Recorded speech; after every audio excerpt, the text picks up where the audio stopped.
Hi. I have a message for you who are waiting for your prodigal to come home. Some of you are waiting to build your life, to plant, to eat your harvest, to laugh, to enjoy your children and to celebrate their milestones and even their marriages and even their grandchildren, your grandchildren from them. Some of you have held your breath for so long, and you really need to come up for air, to exhale, and then draw a cleansing breath and let it out slowly. You will be okay. It's not a sin to live, to laugh, to build, to eat, and to celebrate. Just live. And lay that child down in the hands of a God who loves them even more than you do. He was the one who created them, even called them by name. And he will, and he does, still call their name today, even in their darkest moments. They will hear and respond. Wait for it, but live while you wait. I was reminded of that out of Jeremiah 29. And we often go to Jeremiah 29, verse 11, but I want to take you to 29.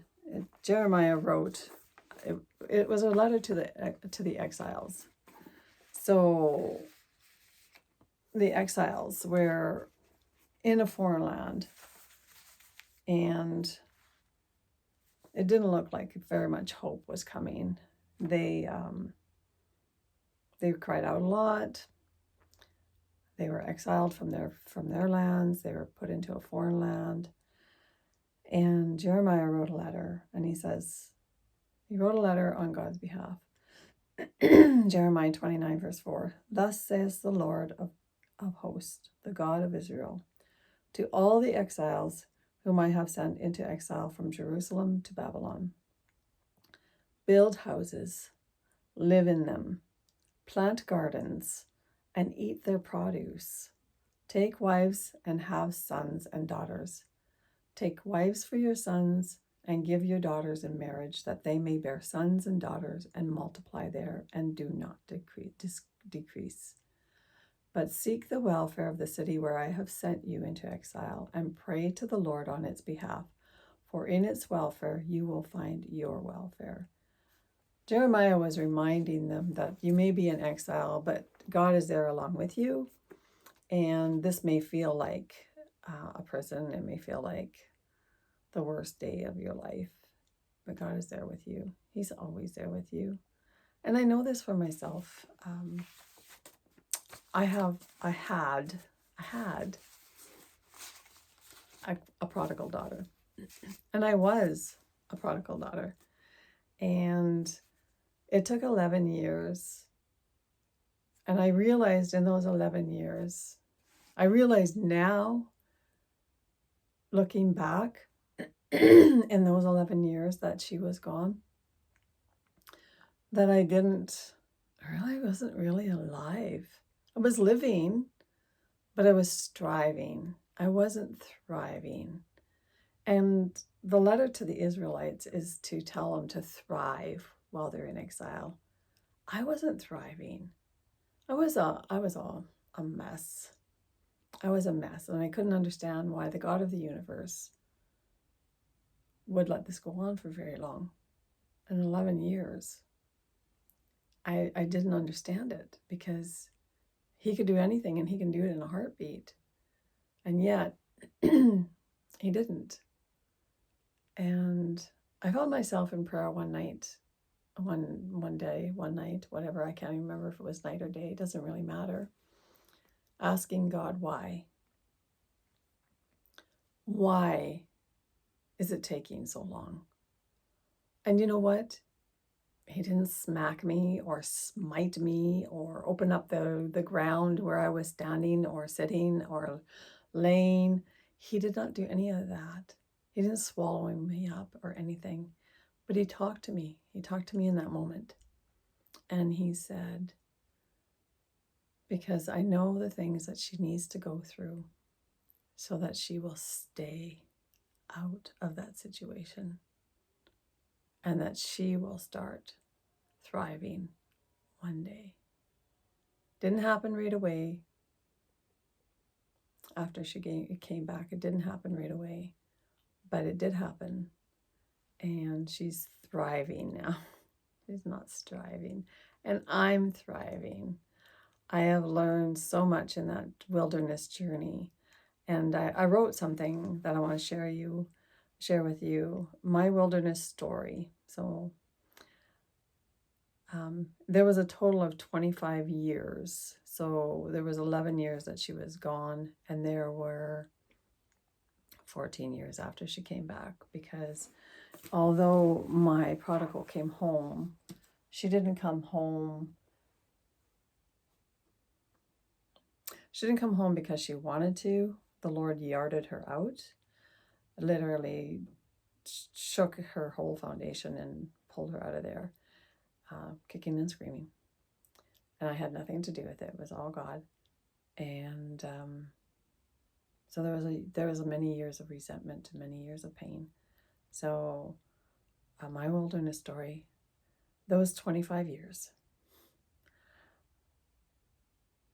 right now they're about her and the torment that she went through. Those 25 years were about her and the torment that she went through.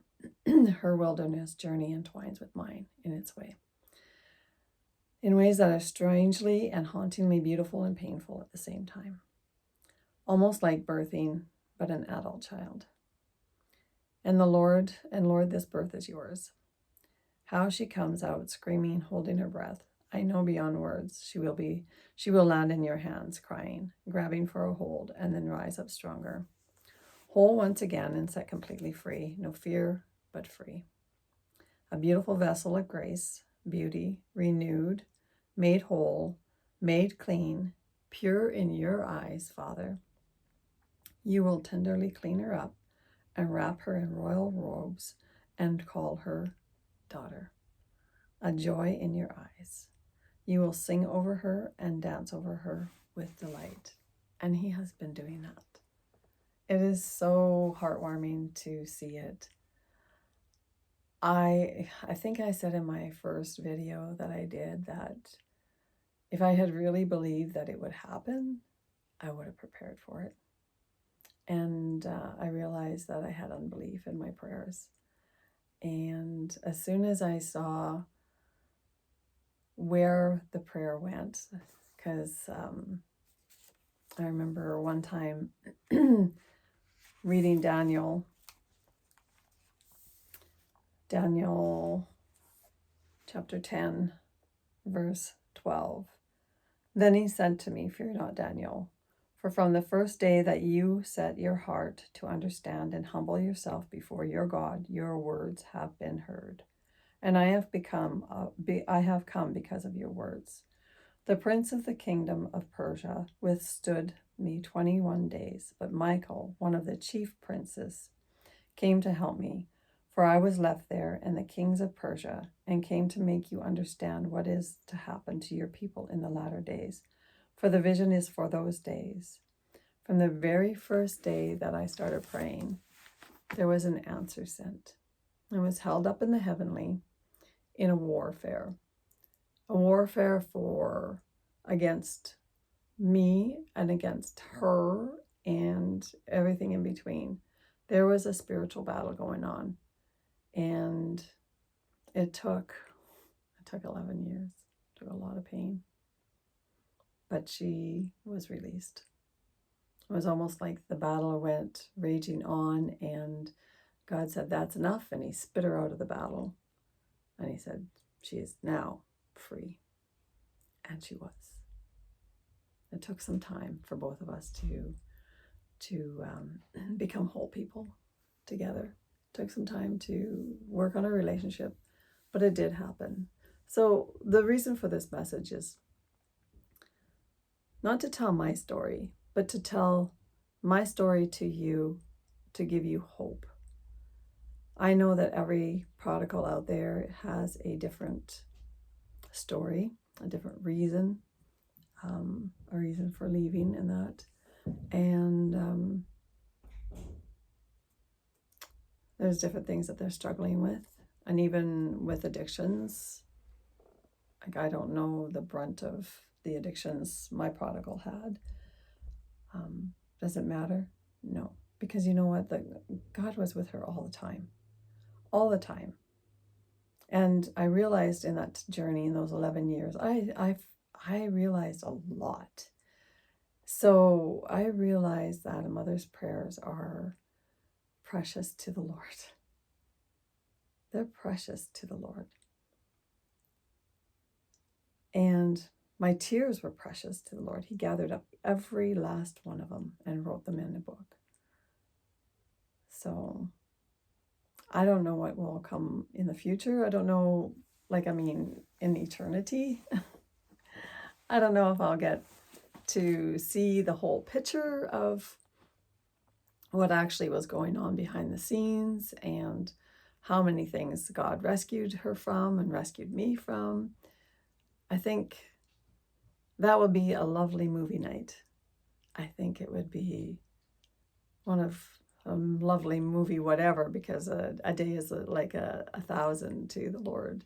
And I think it would be a lovely thing to review and see what was going on and how much mercy and how much grace he poured on her and on me in that time period. It didn't feel very good at the time. It felt very painful. But I do know when my prayers shifted, it was only months after that she came out. So shift your prayers. Think about Daniel 10, that verse I just read, and realize that your prayers are important. Your prayers touch heaven, and they open the floodgates of heaven, and answers do come. There might be a spiritual battle going on. Recognize that. Stand firm in your prayers and stand firm in your belief. Lord, help our unbelief, because we want to see what you will do in all circumstances. So if I can leave you with that for today, I will do another video another time. But that was an important message that I wanted to share with you. And I will see you again. All right? I love you. I'm rooting for your prodigal. I don't know your prodigal. You can always you can subscribe to my channel, and you can send me messages or comments in there and tell me your prodigal's name. Don't tell me the full name, just the first name. And I'll pray for them.